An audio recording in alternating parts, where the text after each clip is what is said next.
This content is AI generated for informational purposes only and should not be directly used for clinical decision-making. Hello, and welcome back to the Neurosurgery Hub podcast.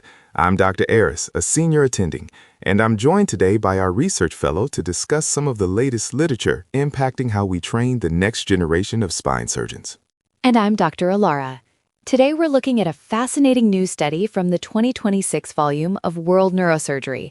The paper is titled, Evaluation of a 3D Simulation Model for Unilateral Biportal Endoscopic Lumbar Discectomy, a Validity Study in Residency Training. This is a timely topic, Alara. We've seen a massive shift toward unilateral biportal endoscopic surgery, or UBE, for lumbar spine pathologies.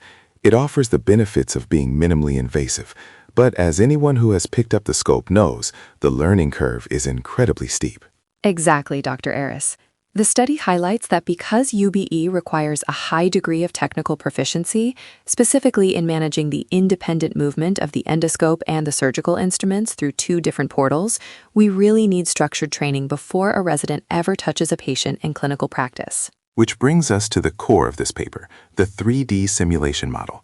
They didn't just build a model. They evaluated its educational validity and reliability using Messick's validity framework. For our listeners who might be more focused on anatomy than educational theory, could you break down why Messick's framework is important here? Of course. Instead of just saying the residents liked the model, Messick's framework allows for a much more rigorous evaluation. It looks at various sources of evidence, like content, response process, internal structure, and relations to other variables.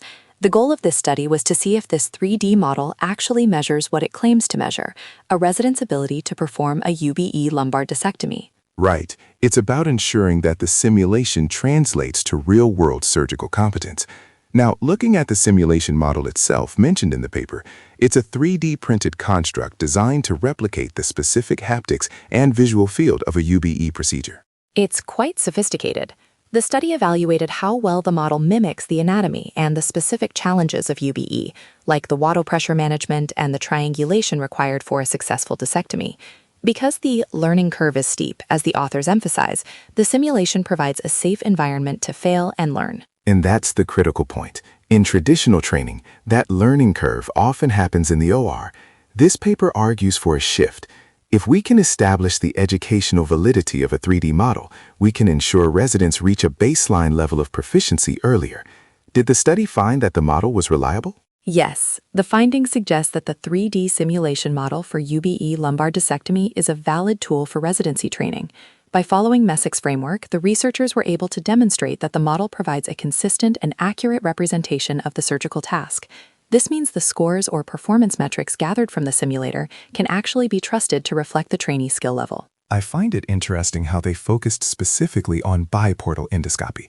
Unlike uniportal systems, the biportal approach gives you more freedom of movement, but it also increases the complexity of hand-eye coordination. The model has to account for that dual input reality. Precisely. The paper notes that because UBE is increasingly used for lumbar spine pathologies, the demand for these surgeons is growing. But without a structured training protocol, which this 3D model aims to provide, we run the risk of increased complication rates during a surgeon's early cases. So if I'm a residency program director reading this in 2026, the takeaway is that I should be looking at incorporating these validated 3D models into my curriculum. It's not just a toy for the skills lab, it's a validated educational instrument. Exactly. The study concludes that this model is a reliable way to bridge the gap between theory and clinical practice. It allows for the repetition necessary to flatten that steep learning curve before the resident enters the operating room. It's an exciting time for surgical education, moving away from see one, do one, teach one, toward simulate many until proficient. Definitely. It's all about patient safety and ensuring that when we do move to clinical practice, we are as prepared as possible. Well, that's all the time we have for this episode. Thank you, Dr. Alara, for breaking down this validity study on UBE simulation. My pleasure, Dr. Aris. To our listeners, stay tuned for our next deep dive into the latest neurosurgical research. Until next time.